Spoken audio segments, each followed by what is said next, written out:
Search कीजिए मेरा channel और सब्सक्राइब कीजिए टेक इन्फो EDU को और बेल आइकन को दबाइए रोजाना मोबाइल कंप्यूटर टेक्नोलॉजी से रिलेटेड वीडियोस सबसे पहले देखने के लिए। दोस्तों आज की डेट में आप, मैं और हम जैसे बहुत से दोस्त गूगल ड्राइव को यूज़ करते हैं अपना पर्सनल डेटा स्टोर करने के लिए। लेकिन दोस्तों, क्या आपने कभी सोचा है कि गूगल ड्राइव में हमने जो अपना पर्सनल डेटा स्टोर किया हुआ है, क्या वो पूरी तरह सिक्योर है?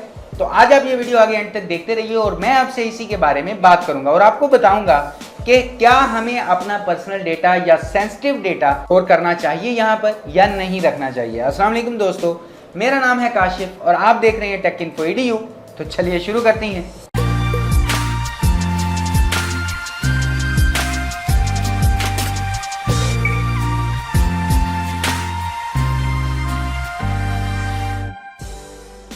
अब दोस्तों, सबसे पहली बात तो ये है कि आखिर गूगल ड्राइव है क्या।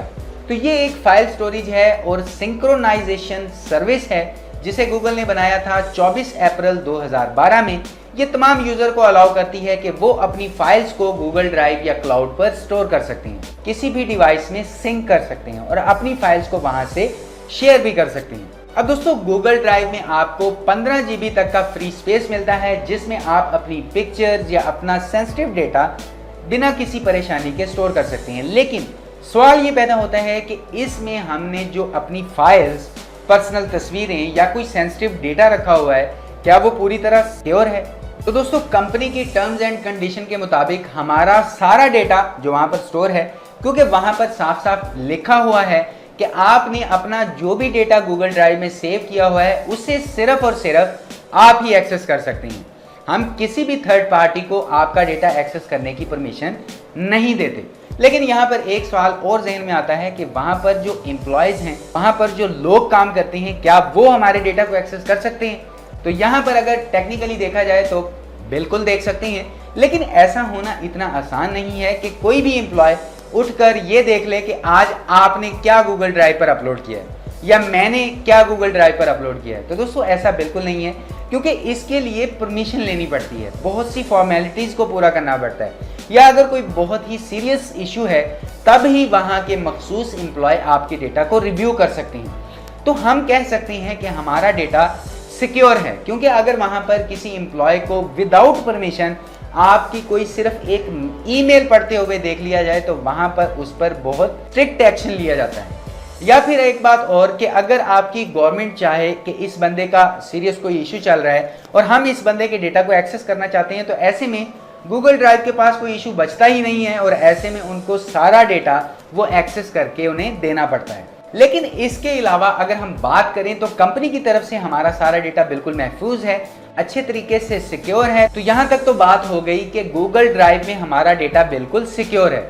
उसके बाद सवाल ये है कि हम अपने डेटा को कैसे और ज़्यादा सिक्योर बनाएं, क्योंकि हो सकता है कि हमारी ही किसी गलती की वजह से हमारा पर्सनल डेटा या जो हमारा सेंसिटिव डेटा है वो चोरी हो जाए। फॉर एग्जाम्पल, हम अपने कंप्यूटर या लैपटॉप में अपने अकाउंट को लॉगिन करके छोड़ दें। अब आप किसी दफ्तर में काम करते हैं, कहीं पर जॉब करते हैं और आपको अचानक कहीं जाना पड़ गया, तो आप लैपटॉप या कंप्यूटर को लॉक किए बगैर ही चले गए। तो ऐसे में आप जहां पर काम करते हैं वहां का कोई और बंदा आपके कंप्यूटर में से आपका पर्सनल डेटा चोरी कर सकता है। या इसके अलावा अगर आप पर कोई फिशिंग अटैक हो जाता है, जैसे आपको कोई लिंक रिसीव हुआ और आपने उससे जब ओपन किया तो उसका इंटरफेस बिल्कुल सेम गूगल ड्राइव या जीमेल जैसा ही नजर आया, तो आपने वहां पर अपना आईडी और पासवर्ड एंटर कर दिया, हालांकि वो पेज ओरिजिनल नहीं था बल्कि ओरिजिनल जैसा था जिसे किसी हैकर ने आपको जाल में फंसाने के लिए बनाया था। और आपने वहां पर जब अपना आईडी और पासवर्ड एंटर किया तो आपको स्क्रीन पर कोई एरर मिला और आपकी सारी लॉगिन डिटेल पहुंच गई उस हैकर के पास। तो ऐसे में भी हमारे डेटा को चोरी करना बहुत आसान हो जाता है। अब दोस्तों, हम इन हैकर से बच कैसे सकते हैं? तो दोस्तों, गूगल सर्विसेज में आपको 2 स्टेप ऑथेंटिकेशन या 2 स्टेप वेरिफिकेशन की सहूलत मिलती है, जिससे आप जब भी अपने गूगल अकाउंट को, गूगल ड्राइव को, जीमेल को लॉगिन करते हैं तो आपको आपके फ़ोन पर एक कोड रिसीव होता है और उस कोड को जब आप एंटर करते हैं तभी जाकर आपका अकाउंट लॉगिन होता है।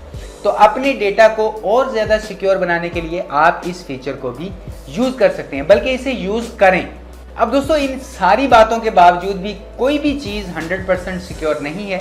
मैं ऐसा सोचता हूँ क्योंकि दोस्तों फ़र्ज़ करें कि आपके मोबाइल में, आपके कंप्यूटर में, आपके लैपटॉप में जो भी डेटा है वो है तो आपके पास ही। अब मिसाल के तौर पर आपका डेटा फ़ोन में है और वो गुम हो जाता है, तो ऐसे में आप अपने डेटा को रिमोटली ख़त्म कर सकते हैं। आपके लैपटॉप में है तो फोल्डर लॉक लगा सकते हैं, फ्लैश ड्राइव में है तो उसे पासवर्ड लगा सकते हैं। लेकिन इन शॉर्ट कहने का मतलब ये है कि यार वो सारा डेटा पास तो आपके ही है ना। अब दोस्तों मैं तो यही सोचता हूँ कि अगर आपकी कोई पर्सनल फाइल्स हैं या सेंसिटिव डेटा है जो आपके लिए बहुत ज़रूरी है, तो उस डेटा को Google drive, iCloud, Dropbox, one drive या ऐसी ही कोई सर्विस जहाँ पर आपको ऑनलाइन स्टोरेज मिलती है, वहाँ पर ऐसे डेटा को ना रखें तो ज़्यादा बेहतर होगा। अब ऐसा मैं सोचता हूँ, तो दोस्तों आप क्या सोचते हैं, आप मुझे बताइए कि क्या हमें अपनी सेंसिटिव या बहुत ज़रूरी चीज़ें गूगल ड्राइव या ड्रॉपबॉक्स वगैरह में रखनी चाहिए, उसे अपलोड करना चाहिए वहाँ पर, या नहीं रखनी चाहिए? और अगर नहीं रखनी चाहिए तो क्यों नहीं रखनी चाहिए?